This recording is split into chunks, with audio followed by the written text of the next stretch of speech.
There are a few things less appetizing than an overcooked hard-boiled egg. You've got that grayish-green ring around the yolk and those tough, rubbery whites.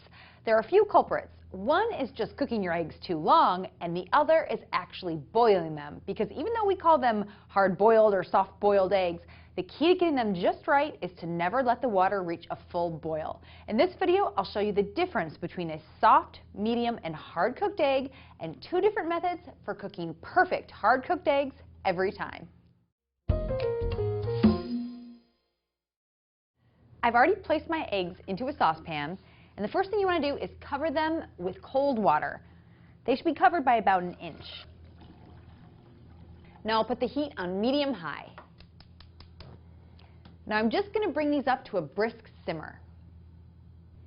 Now that my eggs have reached a simmer, I'm going to start my timer. Now you want to monitor the water. It should never come to a boil, so you might have to adjust the heat a little bit to keep it at a brisk simmer. Okay, at 2 minutes, you have a soft-boiled egg. This is what you would serve in an egg cup for breakfast. After 4.5 minutes, you have what we call a medium-cooked egg. Now at this point, the yolk is solid, but it's a lot softer and more moist than a hard-cooked egg. I'll show you the difference in just a minute. And after 8 minutes, you have a truly hard-cooked egg. I'm just going to bring this back to the sink to drain. Now you can just leave the eggs right in the pot, turn on the cold water, and let them run under some cold water. This is going to cool them down, stop the cooking process, and make them easier to handle. I also like to peel my eggs under running water. That helps the shell to separate a little bit easier from the white, and so you don't end up getting so many dings in the egg white.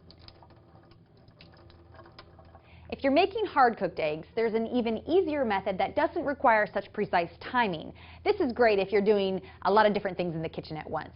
So I've started in exactly the same way. I put my eggs in my pan, covered them with cold water by about 1 inch, and I just am bringing them up to a brisk simmer. I think they're just there.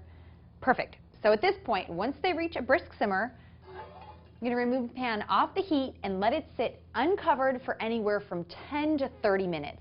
The water is going to cool really gradually, and that's going to prevent the eggs from overcooking. All right, so it's time to take a look at our eggs. First, the soft-boiled.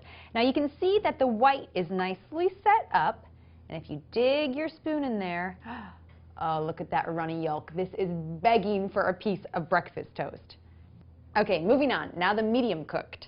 These are great in salad, anywhere that calls for wedges of cooked egg. Beautiful. So you see how that yolk is solid, but it's still very moist, and it's going to be a little less crumbly than the hard-cooked egg, which I'll show you right here. Here's the hard-cooked. Perfect. You can see that the color is a little lighter than the medium-cooked egg, and the texture of the yolk is a little drier. It's going to be a little more crumbly. Best of all, there's no trace of that gray-greenish ring around the yolk. These guys are perfect for deviled eggs or egg salad.